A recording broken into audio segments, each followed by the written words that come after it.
दुख दर्द मिटाए जाते हैं दरबार में राधा।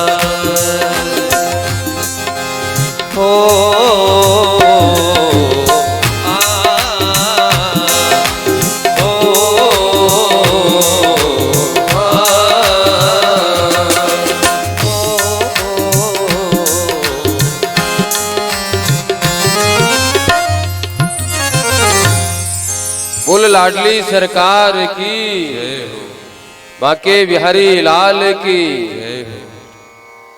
कल हम लोगों ने प्रभु का प्राप्त उत्सव का आनंद प्राप्त किए। सारे ब्रज में शोर हो गया है, नंद को आनंद भयो, नंद घर आनंद भयो। सारे ब्रजवासी बधाई देने के लिए आ रहे हैं। महाराज ब्राह्मण देवताओं को बुलाया गया। आज नंद बाबा महान मन वाले हो गए हैं। नंदस्त्वात्मज उत्पन्ने जाता ह्लादो महामना। आहूय विप्रान वेदज्ञा स्नात सुचिलंकृतः। वाचित्वा स्वस्तैनं जात कर्मात्मजस्य वै। कार्यामास विधिवत पितृदेवार्चनम तथा। स्वस्ति वाचन का पाठ किया गया। आज बड़े प्रसन्न मन से ब्रजवासी आते हैं, लाला को बधाई दे रहे हैं। लेकिन बधाई देते समय कहना क्या चाहिए, इस बात को भूल जा रहे हैं। ब्रजवासी गोप गोपी गोविंद के पास आते हैं। गोविंद को बधाई देते समय कहते हैं, लाला जल्दी से बड़ा हो जा, अब बड़े होकर के हमारी रक्षा करो। अभी पलने में है गोविंद, छठी के अंदर है और अभी से ब्रजवासियों ने गुहार लगाना चालू कर दिया, हमारी रक्षा करना। तायाशीसः प्रयञ्जुनाश्चिरं पाहेति बालिके। हरिद्राचूर्णतैलाभे सिञ्चयन्तो जनमोज्जुगुः। रोहिणी च महाभाग नंद गोपाभिनंदिता। व्यचरद दिव्यवात्सः स्कंठाभरण भूषिता। 16 श्रृंगार करके गोपियां आज लाला को बधाई देने के लिए आ रही हैं। महाराज गोपियां कहती है, लाला जल्दी से बड़े हो जाओ, बड़े होकर के हमारी रक्षा करो। उस सभा में रोहिणी मैया का आगमन नहीं हुआ है, तो नंद बाबा कहते, देवी सब आ गए, रोहिणी बहन क्यों नहीं आई? रोहिणी के पास गए, कहते बताओ हमारे घर में लाला हुआ है और आप आई नहीं। नंदरानी कहती है, प्रभु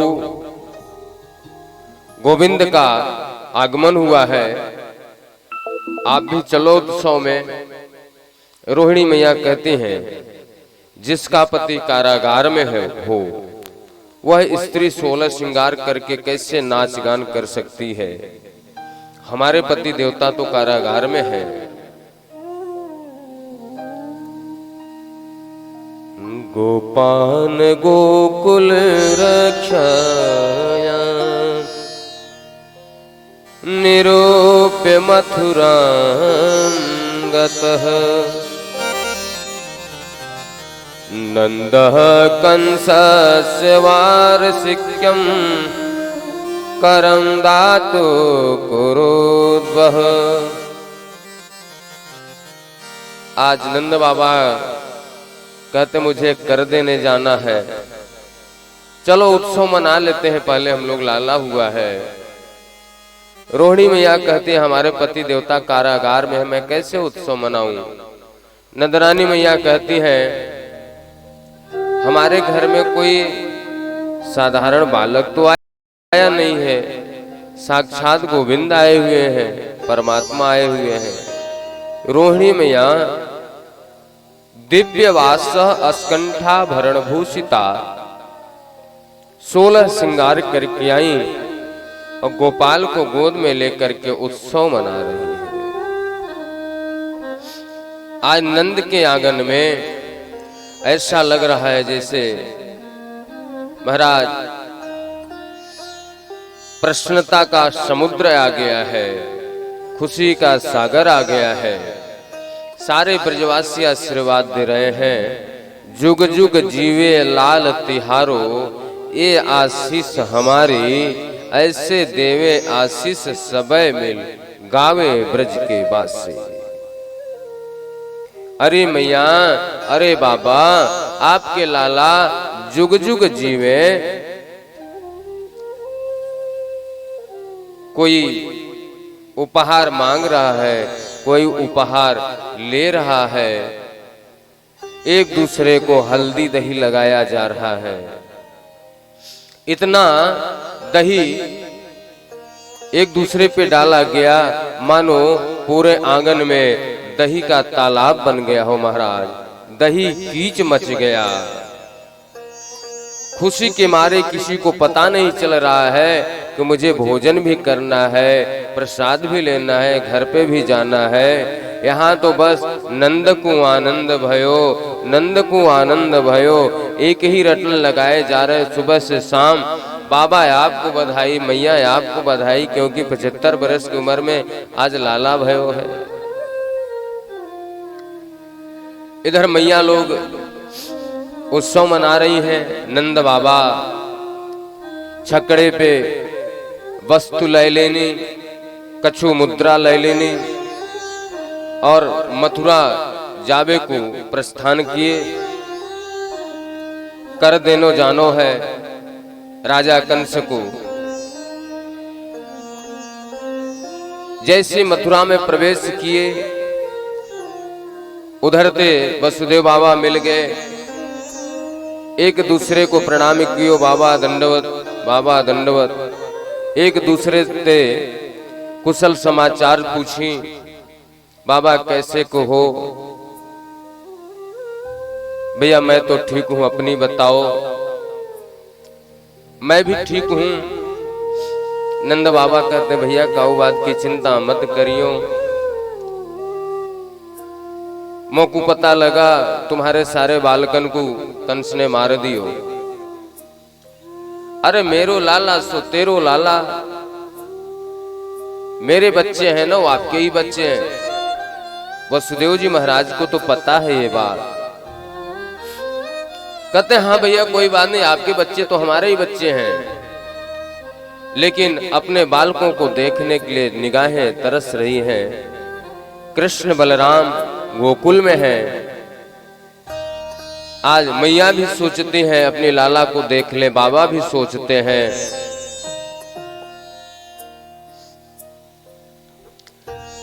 वसुदेव जी कहते हैं भैया आप कर दे करके थोड़ा जल्दी चले जाना वापस। बोले क्यों? अहो ते देवकी पुत्रा कंसेन बहवो हता, एकावशिष्ट वर्जा कन्ना सापे दिवं गता। करो वै वार्षिको दत्तो राज्ञे दृष्टा वयं च वः, नेह स्थेयं बहुतिथं संततु पाताश्च गोकुले। भैया या लिए जल्दी चले जाइयो, आपके घर में लाला भयो है ना, बिन को भी तो देखभाल करना है तुम्हें, नहीं कि जल्दी चले जाइयो। बाबा यो नहीं कह पा रहे कि जो तुम्हारे घर में लाला है सो मेरो लाला है। और योग कन्ना ने बता रखी है, अरे मूर्ख कंस, तेरा शत्रु कहीं पे जन्म ले चुका है। भैया आप यहीं पे रहोगे, पता चले कंस ने राक्षस भेज करके लाला को मरवा दिया तो। ये बात बाबा ने कही नहीं, मन में सोची। नंद बाबा कहते ठीक है भैया मैं जल्दी चला जाऊंगा। नंद बाबा जब तक वापस आते उसके बीच में कंस की सभा बैठाई गई, सभा बुलाई गई कि कंस के शत्रु को कैसे मारा जाए। अभी पैदा हुए हैं गोपाल, प्रकट हुए हैं, जन्म लिए हैं, और अभी ही उनके जीवन में दुख का आना आरंभ हो गया। मैंने निवेदन किया था राम कृष्ण के जीवन में बचपन से ही दुखों का भंडार देखा गया, लेकिन कभी अपने धर्म रास्ते से डिगे नहीं। धर्म पथ पर चलते हुए एक ने त्याग वैराग्य की परिभाषा बताई तो एक ने प्रेम की परिभाषा बताई। महाराज आज सभा बुलाई गई, अब सब विचार कर रहे हैं कि कंस के शत्रु को कैसे मारा जाए। पूतना मौसी आ गई। मौसी कहती हैं भैया काऊ बात की चिंता मत करियो, तुम्हारे शत्रु को तो मैं मार दूंगी। कंस कहता बहन तू कैसे की मारेगी? अरे तुम्हें उस लाला के पास जाने कौन देगा? इतने बड़े बड़े विकराल दांत तुम्हारे हैं, भयानक चेहरा है, राक्षसी रूप देखकर कि कौन तुम्हें जाने देगा?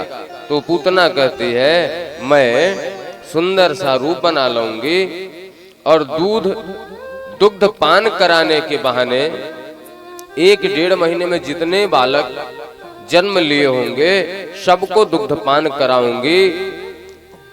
दुग्ध पान कराने के साथ साथ विष पान करा दूंगी, उसमें तुम्हारा शत्रु भी होगा वो भी मर जाएगा। बोले हाँ ये बात ठीक रहेगा। पूतना मौसी सज धज के तैयार हुई, 16 श्रृंगार की, ऐसा लग रहा है जैसे रमा लक्ष्मी है। और माँ यशोदा नंदरानी के दरवाजे पे आई। मैया ने देखी, अरे बहन कहाँ को रह गई तुम? सबरे ब्रजवासी आए गए, तुम अब आए रही हैं। पूतना कहती बहन हमारे पति देव तो बाहर चले गए थे, मैंने यो सोची मैं ही चल के बधाई देख करके आती हूँ। भोली भाली मैया लाला के खुशी में पता नहीं चल रहा है कौन अपना है कौन पराया है।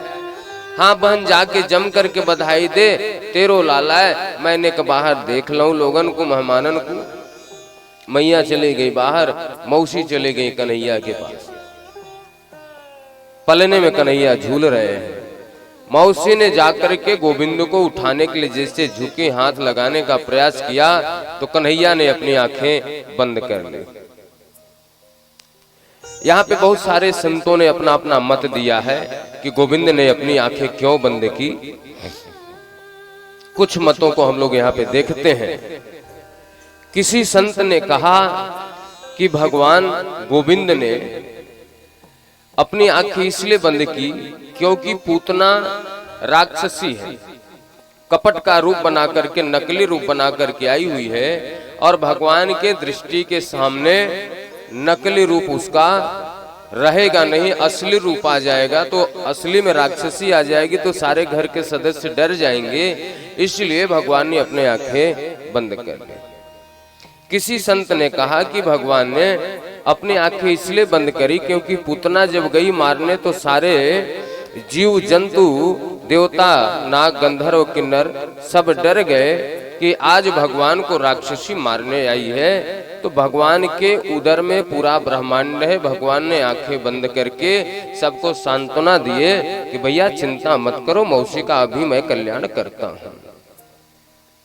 किसी संत ने कहा कि भगवान के एक आंख चंद्र हैं और एक आंख सूर्य है। चंद्रमा और सूर्य दोनों ही नहीं चाहते कि इसको भगवान के धाम भेजा जाए, इसलिए दोनों आंख बंद हो जाती है। किसी संत ने मत दिया कि भगवान ने अपने आंखें इसलिए बंद करी क्योंकि भगवान ने विचार किया कि भले ही ये राक्षसी है, विषपान अपने स्तन पे कालकुट विष लगा करके आई है, विषपान तो कराने आई है लेकिन उसके साथ साथ दुग्धपान भी कराने आई है, माँ का भी कर्तव्य कर रही है। तो जो माँ का कार्य करे, माँ का कर्तव्य करे, उसको नरक में तो नहीं भेज सकते।